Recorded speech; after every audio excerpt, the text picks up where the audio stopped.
So should we leash them? Yes, please, let's put that And then on. I'll first show you, if they don't snap out of it instantly, you're gonna have to take them out and practice this in the yard on leashes where it's controlled.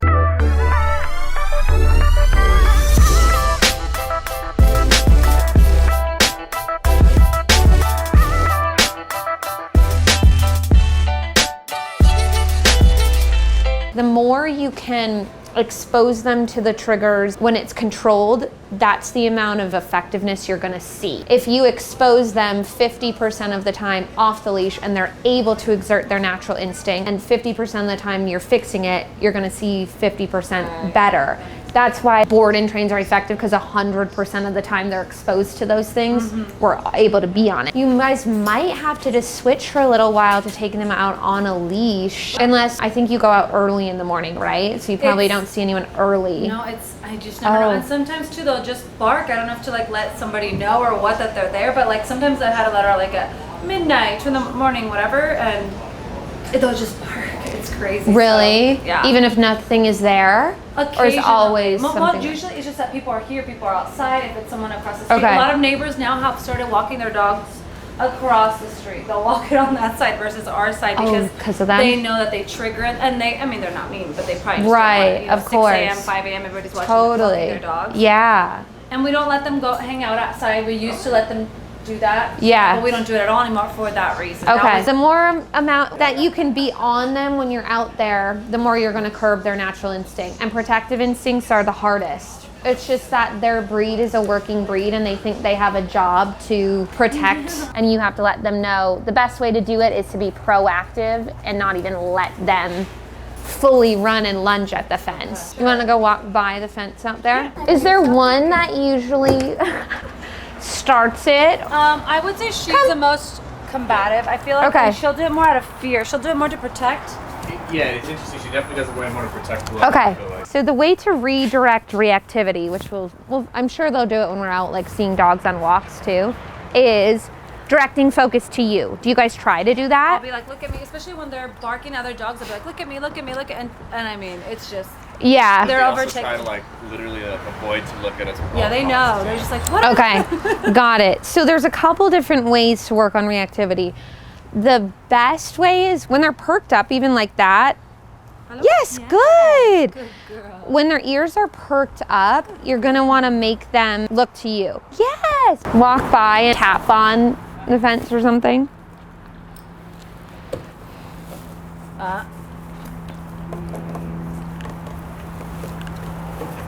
Oh, there we go.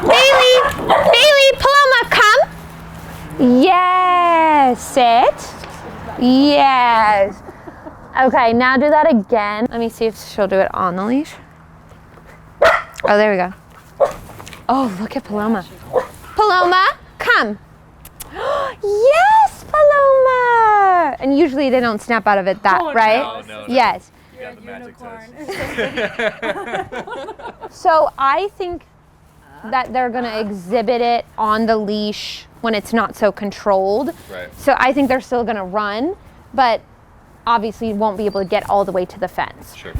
So when it's this controlled, because you can kind of control the distance, people are only gonna walk there, so you can control the distance.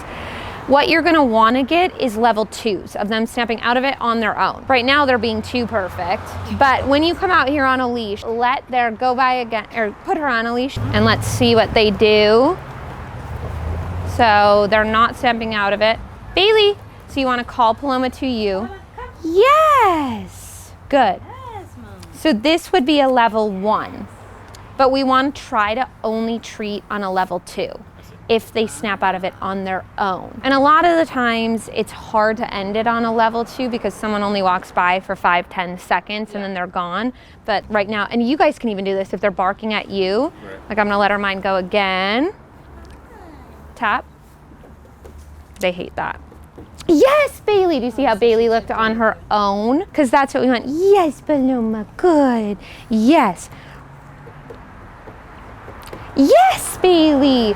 So see, they're understanding like, okay, when that happens, yes, I check in here instead of running for it. And you have to do it on the leash. I mean, even if they're off leash, that redirecting them back helps, and the more that you can manage it and get them to snap out of it faster will help. But if you don't want them to do it at all, you have to prevent them from being able to do it. They're being so good. Let me see if I go out there and put my sweatshirt over my head. A lot of times dogs freak out. Bailey. Yes, Bailey girl. Yes. So call them. Paloma, come. Bailey, come. Paloma. And if they don't, back them up, make them come to you.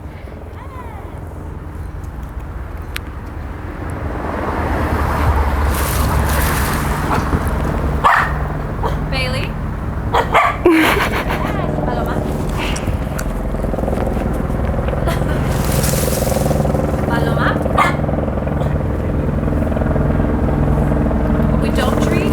When it's just somebody like walking by, you're gonna want to treat for everything. When you guys can control this like this, even you guys can come out here, and when someone can stay here for a longer amount of time, that you can keep letting their mind go back, only treat for the level 2.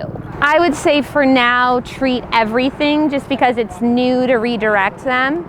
So immediately snap them out of it, level 1, and treat them. I always say when you're first working on reactivity, you can treat for that thing for like a week. Yep, their ears are perked up, so call them out of it already. Oh, Bailey looked on her own. Good. So just know that the real test though is where her mind goes after the treat. Seems like Paloma is more the alert one out here. So just think about, it's hard to control these things, but if you can end things on a level 2, that's where you're gonna see the most progress. So even right there with that lady walking by, you tried to end Paloma on a level 2. Bailey actually did a level 2 right to begin with. She looked all on her own. You called Paloma, gave her a treat, then and that's level 1 when you have to direct her. Then you let her mind go back out, and that's totally fine because it was going further and further and further away. If it was getting closer, you would want to do a level 1 again. So it's not always level 1 and level 2 immediately. You might have to do 5 level 1s before you get a level 2. And that's what I mean, not every single time you'll get a level 2, but Paloma's mind stayed out, and what I would have just done is waited for her as long as it took to come back on her own and then treat. But if that distraction or trigger is getting more difficult, you want to be more on her with the level 1 because you know that with the level 2 she'll react more. So let's see if I... Yay! The good thing is that this street is so busy that you'll get lots of practice with it. And I think they're so smart that they'll catch on really soon that instead of reacting, they look to you. The reason why I say try to only treat at the level 2s once you're getting level 2s is because if you're always treating, they'll think they can still bark and then look to you and get a treat. But when you're first working on reactivity, and I don't know the depth of what they would do when I'm not here, how they're like listening right now, but if you're never getting a level 2, like every time their minds are out, they're never looking to you on their own, you have to treat for just the level 1s. But once you start to get those level 2s, you can switch to just treating the level 2s because it motivates them to make the right decision on their own right away. When a dog has an alert instinct, when they're neutral, their mind sits right here. They hear that sound and the alert goes all the way up to here barking. And then when you're trying to call them back, you're trying to get their mind to go all the way back. When you already have their minds with you, you start over here. So then when that trigger goes, and their alert instinct comes up, you're able to be on top of them and it neutralizes it. So the more amount of times you can get that association to be neutral instead of their minds going crazy, then you won't even need the leashes. Honestly, they're so damn smart that you would probably only have to do this for a couple weeks and then, or even like a week. Like they just catch on so quickly that right after that then, they'll come out here, they'll be so used to not being able to fully alert that natural instinct that they'll snap out of it way faster and come to you and call it because that's been their only option for a week or 2 weeks. It's not like them because they haven't had time to be desensitized to the same trigger for a longer period of time. It's harder when you do this, but that's why it typically takes managing it when you only have the 10 seconds and doing the deep work. So the good thing is that they have such an instinct that they're doing it towards you guys too, that you can do all of this until they're snapping out of it on a level 2. Or if you have friends that come over, be like, can you go over there even for a couple minutes to get that deep work where they're snapping out of it. And this is all they really need, is to know what else to do with that alert energy. They're like, what is going on? Okay, should we take them on a walk? Okay, so first of all, anytime the ears perk up, Bailey, right there. Come, sit, yes. And the biggest thing is if they don't come on their own, pull them in instantly. Because if they don't snap out of it in like 2 seconds, they're not going to. They're gonna continue to get deeper into that. And they actually, at least when it's just a person, maybe not a dog, but they have a pretty good, come, Bailey. Yes, I'll let you do it. Okay. Oh my God, where were you at the beach? I go, they were like, I was using all of my energy, and I'm like, no. Oh my gosh, yeah. So they have a pretty good grace period when their ears are just perked up. Okay. So call Bailey. Anytime the ears are up, you want to just snap them out of it instantly. Yes. And you know what you can do with this reactivity is you can do, one, I'm going to recommend different harnesses. Okay. You should get the Easy Walk harness. Okay. Easy Walk harness. We're looking into getting, these are all tatter, we're looking to upgrade. There's a guy. Bailey. Really? Where? Oh my God, they pull it crazy.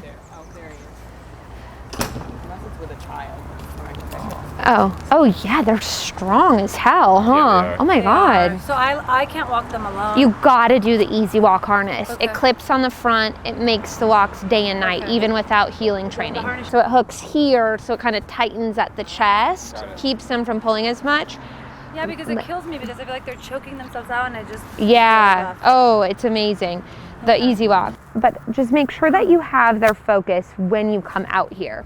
What we usually do if you're doing really deep work would be to come right out here and do doggy meditation, which is where you would set a timer for 3 minutes and do nothing but get them to lay down. Yes. Paloma. Oh, good. Yes. Then when someone's going by, I would tell them, wait. Paloma. And then, okay. And they can get a trait. Nice. That'll kind of hold the focus as someone's going by. I work on that one a lot with Perfect. them. Good. In the mornings I have to Great. I'll like do that to my car. They'll like run, wait someone to run to the car. Oh, good. And usually they would have barked at that person, right? Oh, yeah, absolutely. See, all they need is a command to follow to do something else. So basically how you desensitize a dog, something like that. Take away all their mental freedom, as many commands as you can do. Paloma, come. Yes. Are you both Paloma? Yes. Yes. Wait. And then the person walks by because then they're waiting for that okay. So they're waiting. Okay. Good. Yes. And then over time, you can give them the mental freedom. You don't always have to do that wait and okay.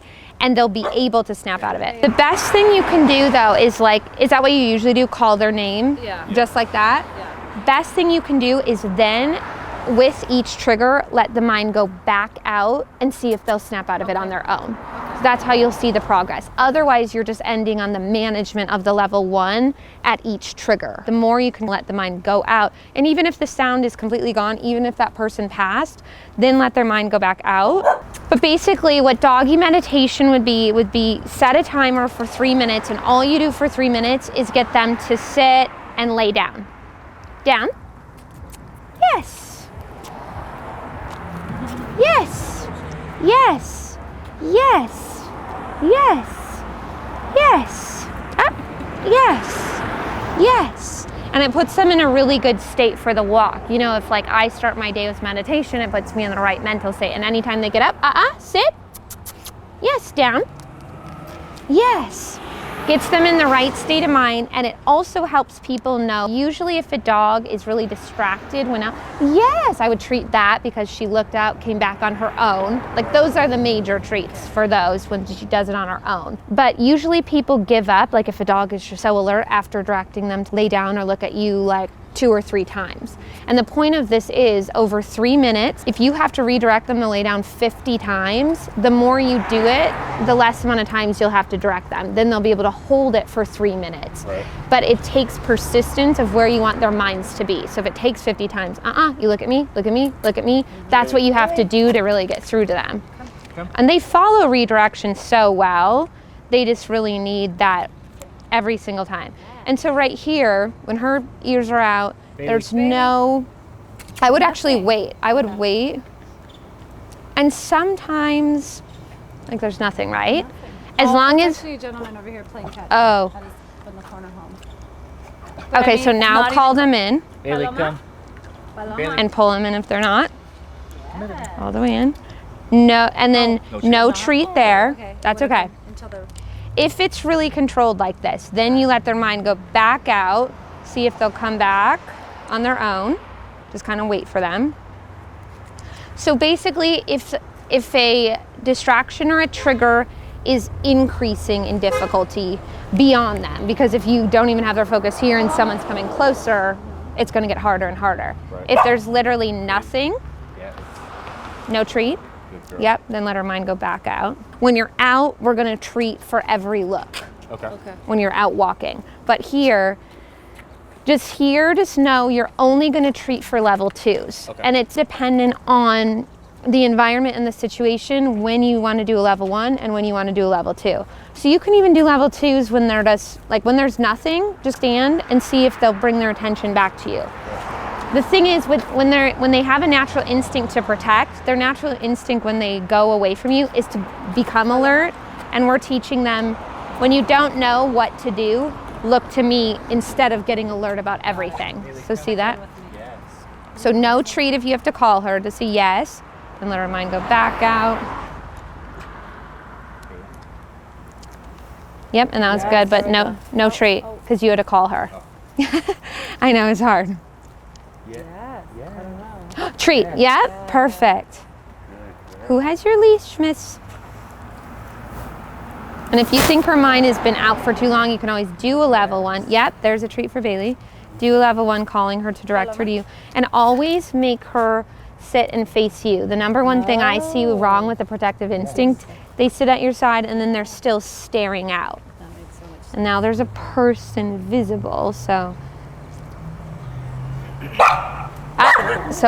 Look. Look, Bailey. The second they start barking, Paloma, look. pull her back away, further, faster. Yep, if they don't look instantly, they have to go away from what's there. Yep. Because the best reward is being able to see what it is. Yes, treat that. I didn't see, did she look on her own? No, Yep. I had to do it. Let me see if she snaps out of this on her own, this state. And you can say, look. Yes, but no treat. Yes. Yeah. So. Yes! Yep, treat for that.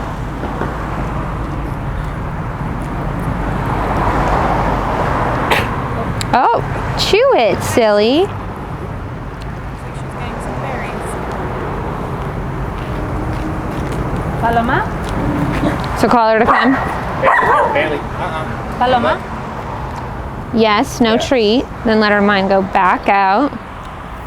Paloma, sit. Yes. Are you looking at me? She is, yes. Good girl, Mama. Yes. I feel like she's way more distracted and gets more alert. She is. Bailey snaps out of it better. She's just always on, I feel like. She's always like waiting. Yes, that was a level 2 with a person right there. That was really good. Yeah, she's always on. No, she's so always even on. doing this exercise, like standing there, when nothing's even there, it's probably hard for her. Is that a dog? Call her. Call them back right away. Yeah, cars, and the cars forget it. Paloma? Oh, cars. Oh my God. I would say if there's a car and a dog, don't even try to do a level 2 first. always do a level 1. Oh my God. Normally that would piss her off. So. Bailey, look to you on her own right there. Yes! Bailey's getting it. Yeah. She's just on. Yeah, and see how her positioning, step back that way and always make her come to you. Look at how much she doesn't want to let go of that protective instinct. Sit. Oh, yes. Yes, no treat. No treat, because you had to tell her what to do. Yes. Oh, but that was the trigger though. She looked away, but That's okay as long as she redirects herself. Treat, because it motivates her to snap out of whatever she's doing. Yes. See, for her, Paloma, it's really hard. very hard. And say and a sit. Sit. Paloma. Paloma. Yeah. Pull her back that way then, because she wants to see what's out here.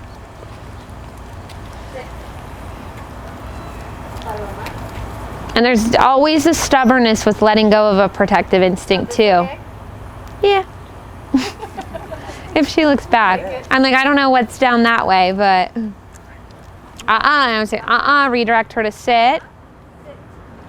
And if you ever think she's too worked up, get her back to too much focus on you. So do a bunch of level 1s in a row to redirect her focus back, and then let her mind go again. Yes, Bailey. Yes. And they might be at different levels. Like Paloma, when you go out, if she's in this state, she might need all the level 1s constantly and can never do a level 2 one day, whereas Bailey is snapping out of it. Yes! She's definitely getting it.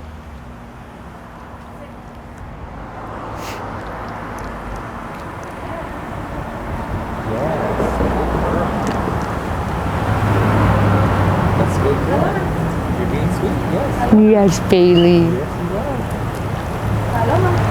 Yeah, it's hard for Paloma even with the level 1 when she's in that state of mind. She's got such bad ADD. She's just on all the time. It's the breed though. Right. And you can also take them out individually. Even 5 minutes at a time out here, there's so many sounds and triggers you guys can work on. But as far as actually going on the walk, so definitely the easy walk and constantly getting focused while walking. But the easy walk is going to help you so much, swear. It's incredible. Also, when you guys are going up to the dog park or the dog beach, it'd be better if they're so focused on getting there to get one sit and break their focus on where they're going than to let them go all the way in barking. Because it's a mixture of excitement. They're like, I want that. Their mind is on it. And they need to understand that they don't get things by pulling, being in their own world. They get what they want by looking to you and having self-control. So the more sits that you can do up to the dog park, the better.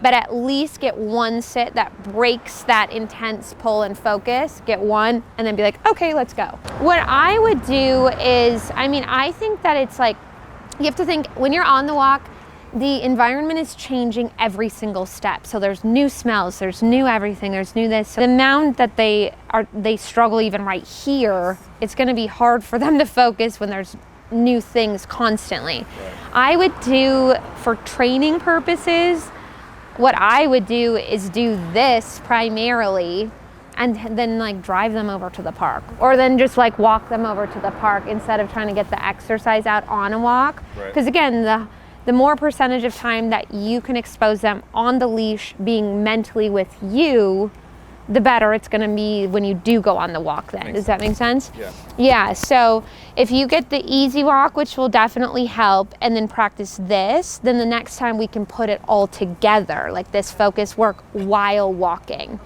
Because basically when you're working on reactivity, there's a couple of different levels to it. One would be if the trigger is stationary. So anytime there's a dog maybe behind a fence or something, it'd be good for you guys to work up to it. Level 2 is what we're doing now, where you're stationary and things are moving. And then level 3 is everything is moving together. So there's the different levels. And this second level is already hard for them.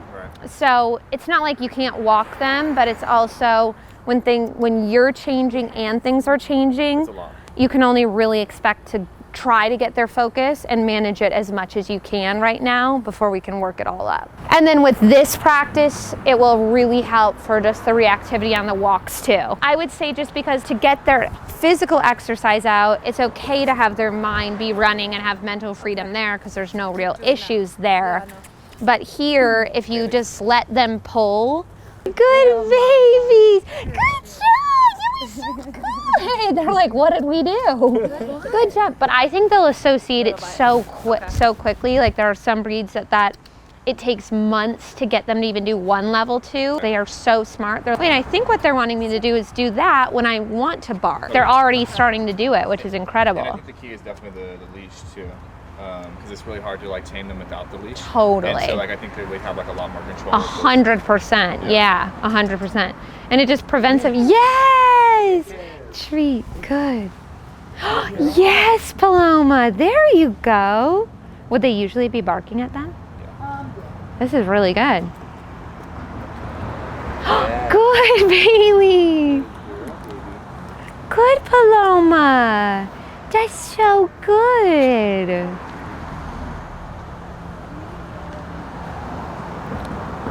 Oh.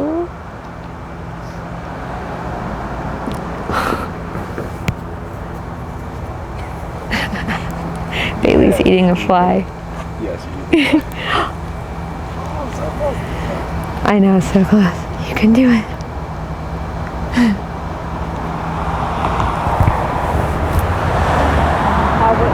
How long would I wait till I call her myself? If you see her like lips quivering, all that, you can call her. It's kind of like up to you. And I was gonna say, when you let the dog go with the level 2, you do run the risk of them reacting, but then you just do a level 1 and you try for level 2 again. I would say with her, definitely once like her mouth starts moving and she starts panting a little heavier. This is not, yeah, normally she's barking crazy by now. Yeah, she's like, this is a grace period where she thinks she wants to be doing it, but she's right in the middle of what we're training her to do. And then because this is probably the highest level of reactivity you would get, a dog walking by your house, just try for level 1s the whole time. Constantly just get the focus, do a wait, do a yes every second that they're sitting.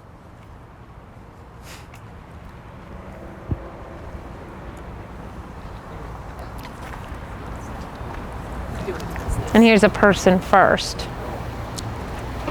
Oh, call Paloma? Yeah. I would pull her into you really tight. Yep, force her to sit since it's about to get really... Okay, there, yep. Get Bailey's focus on you first. So if you know something's coming, always get the focus first. And just say, yes, yes, yes. And you can do a wait. When you see that they're gonna walk by, do a wait.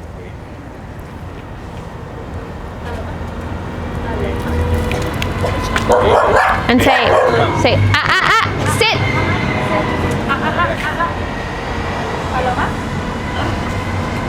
Yep. Sit. Paloma.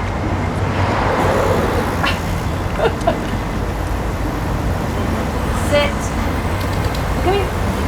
Make her look. Yes. And that's the key, is to always make her snap out of it after too. So that shows how deep her protective instinct is, that you had her mind before and it still took her that long to snap out of it. After every single time that she does react, or after every trigger, always make sure that you stop and get her focus, even if it's long gone. Because see what that, yeah. Paloma, sit. Back her up if she's not. Okay, and then you go further. Sit. Paloma. She's. Yeah. Paloma. Yes. Oh, sorry, baby. You want to make. What is that? She has to know that every time she gets alert about something, it's always going to end in a sit. Sit. Yep. Paloma. So stubborn. And since she's looking out that way, if she doesn't do it, back her that way. Yep. Bailey, come. Paloma, sit. Paloma. Move back even faster. Yep. Try again there. Yes, good.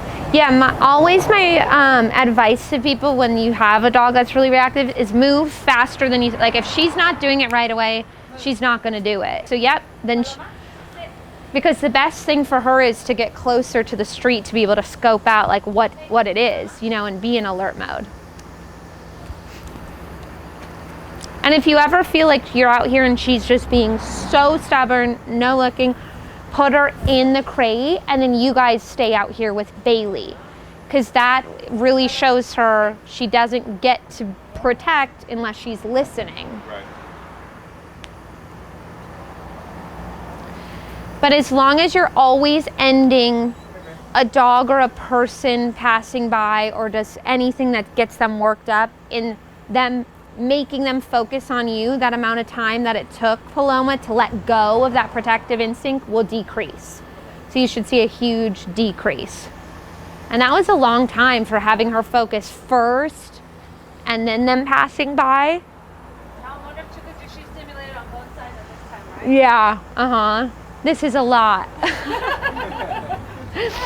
The good thing is you don't have to go far to practice this though. A lot of times people are like, the things that set the dogs off only come by so often, but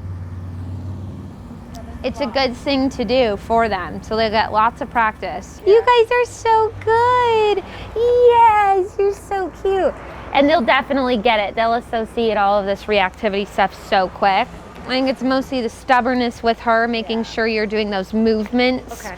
And then if there's no, like she's checking out, you can't, in the crate. And then you can bring her out to try again once she's settled down. Okay. Good job, guys. Practice hard, okay?